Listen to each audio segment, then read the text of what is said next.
Hey everybody. I said that I would post a Jonah update because you guys all wanted to know that. So today is, I have no idea, I think it's June 28th, July 28th. Yeah, that's what today is. And this weekend, I had the awesome opportunity to audition for the show Jonah in Branson at the Sight and Sound Theater. It was a awesome time. I went down there yesterday after church, and when I got there, I met up with some fellow AMTC alumni. So I met up with Zachariah from the Dallas hub, and I met up with Caleb, who's from the Chi-Town hub. And while we were there, we were able to go over music and go over our monologues and everything.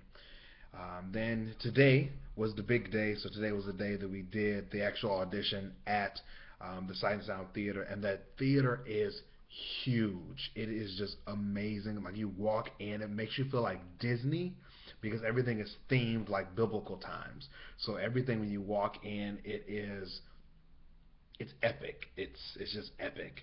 But we walked in, and there we got to meet some more of our AMTC family. It was a really nice time. I think it was a total of about six of us there, from the Dallas hub, the Chicago hub. Um, those are mainly the mainly two hubs. I think also there was someone from the Denver hub. So AMTC was well represented today.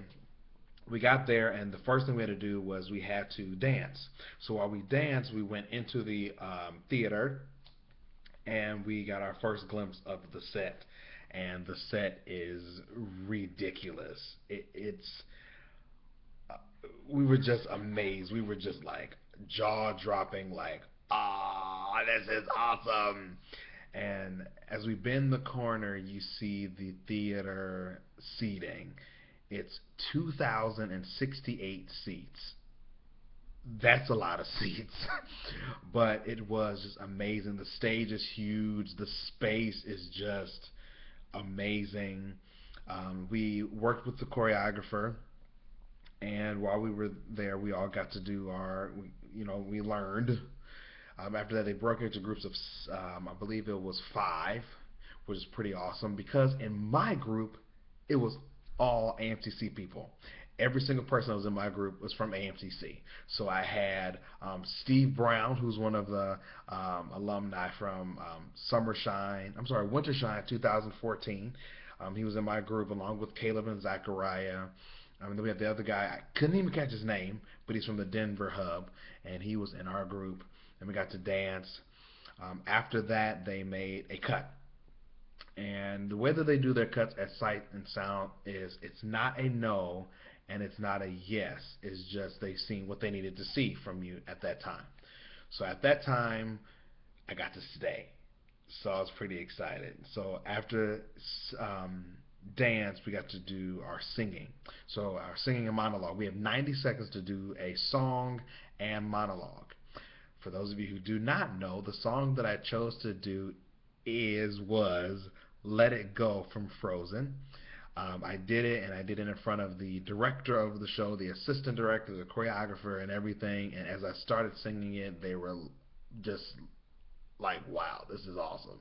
And that's not tooting my own horn, but oh well. Yeah, if you take it like that, that's what it means. But they just were thinking, this is interesting. It's a guy singing a predominantly girl song. So I did it. Then we did our monologues. After that, they brought us back to the holding area where there was another cut. I survived that cut too. At that point, they measured us for costumes, which was interesting. I've been through measurements for costumes for like plays before, but not as intricate as this one was. They measured every single thing. They measured your head, like the circumference of your head, the distance from the back of your neck to like your tailbone. I'm not gonna say your butt, but that's pretty much where it was. And then they want to know how long is it from your hip to the floor. They measured your thighs. There's a whole bunch of interesting measurements, but it was like so cool. Um, After that, they sent you through an interview, and the interview was really cool. It was really laid back. You just talked. After that, um, there was another cut. I made that cut too. So I made it to the very last round of the whole day, which was they gave me a script and they actually let me know that I was called back for three separate roles.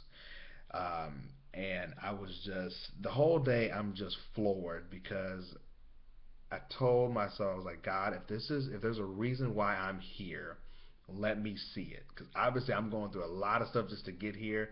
So let this not be in vain. And he just orchestrated the whole thing, and there's just been favor from the time I left until the time I got back. That stuff just worked out. So I was very thankful. I met a lot of great people, a lot of great people from all over the country. I got to connect with them, take, of course, a bunch of selfies, of which I posted those to my Instagram, so you can see those too. But as far as the results, I made it to the end of the day, and they cut all actors. They say, you're good, go ahead and go home. We will not know the verdict of the casting until October. So that means they have our resumes, they have our headshots and everything. They recorded us the whole entire day so they can, pull that back and kind of see what they want to see. But the reason they do that is because they have a current cast that is working right now, and they are not going to disturb it unless they have to. So they said some people they can call them earlier and drop them in the show, but they're not going to call anyone until October. So until then, I will just be waiting here peacefully and waiting, going through the wedding, and just kind of chilling out until then, because they're not going to make any calls until then. They were very honest, and they let us know that they're looking for a certain group of people and certain things. So we said, okay, cool. But either way it goes, I'm excited. I can't wait. And until we see what happens next, we will just find out then. Until next time, you guys keep up with me. I will post as much as I can in the meantime. Until next time, my TV just unpaused. So that means I gotta go back to my movie. I am watching Dennis the Menace. So I gotta go back to the movie. Deuces!